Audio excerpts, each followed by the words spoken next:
I recently watched the Superman the Animated Series episode New Kids in Town, and I think it's the best Superboy story ever. I'm not talking about clones or sons, I'm talking about Superman when he was a boy. In Jerry Siegel and Joe Shuster's third attempt at Superman, Clark Kent didn't become a crime fighter until he was a full-grown adult. But a few years later, Jerry Siegel tried to get a Superboy series off the ground, but DC wasn't having it. Then Siegel was serving in the war, and in classic DC Comics fashion, they stabbed their employee in the back and took his idea and made a series out of it. Betraying their employee while he was fighting for his country was their first mistake, but their second was taking the basic status quo of Superman and reusing it for Superman when he was a boy. Instead of Jimmy Olsen, plucky befreckled buddy to Superman, you've got Pete Russ, plucky befreckled buddy to Superboy. Lois Lane is trying to prove Clark Kent is Superman. We can't use Kid Lois, so meet Lana Lang, a girl Clark is sweet on who tries to prove Clark is Superboy. They took Superman, a fully formed superhero who knows what he's doing, and they portrayed a young Superboy exactly the same way. This was when comics were more interested in plot than character. This month, Jimmy Olsen turns into a Godzilla-sized turtle and threatens to wreck Metropolis. Superman has to stop him. They didn't focus on individual character moments or character growth. Superman was going to be the same in 1955 as he would be in 1965. You might have a tonal shift for the characters or the company, like Clark working for Galaxy Broadcasting, but overall, characters remain stagnant, at least in the 50s and 60s, which is when a huge swath of Superboy stories came out.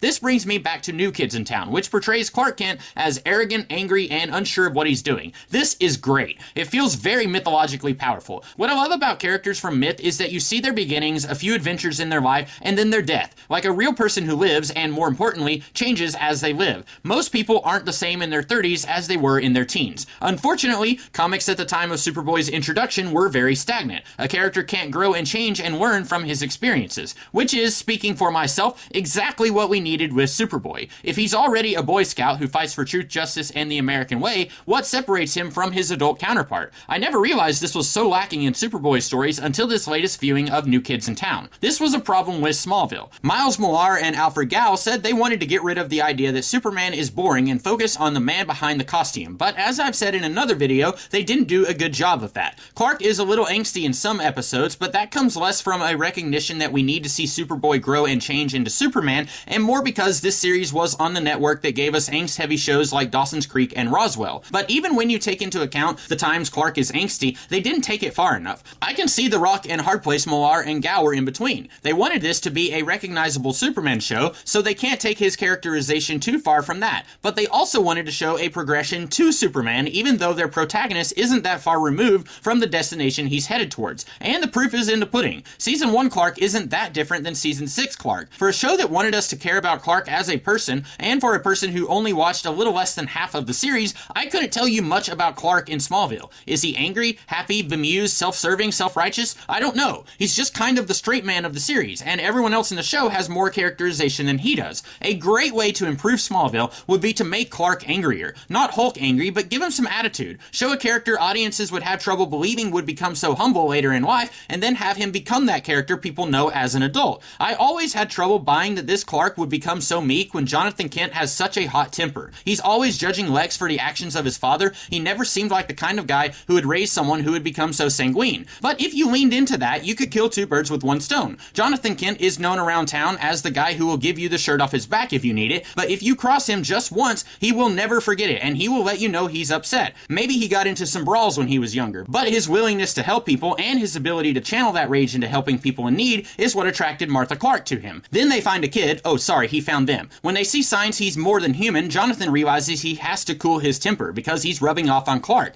When Clark pranks Whitney and his cronies by stacking their trucks, Jonathan sees the apple has to fall farther from the tree or Clark will do some damage by giving in to his anger. Not just to someone else, but maybe to himself. At this point, Clark is pretty strong and fast, but they don't know he's nigh invulnerable yet. Jonathan tries to change his ways while trying to teach Clark to do the same. It's not an overnight process. It will take time for Clark to have bags of humility. But doing this, we can see some forward progress being made on this character. Beyond this season, he has a new superpower we know from the comics. And you don't have to completely get rid of his anger. Like his father, he can channel it in a positive direction. Use his power to intimidate bullies so they'll change their way. This was something Grant Morrison tried to do with the New 52 Action Comics run, Clark being more brash, something he picked up from his dad. The problem I had with that is when he's Superman, I want him to be a little closer to the fully realized Superman self, not the still angry Superboy I'm talking about here. But a lot of people seem to have this idea Superman is boring. Again, something Millar and Gal tried to combat with this series, and I don't agree with that belief. But what if Superman is kind. He's the friend you need. He's an inspiration for every superhero in the DC universe, but he's not necessarily the love child of Bob Ross and Fred Rogers.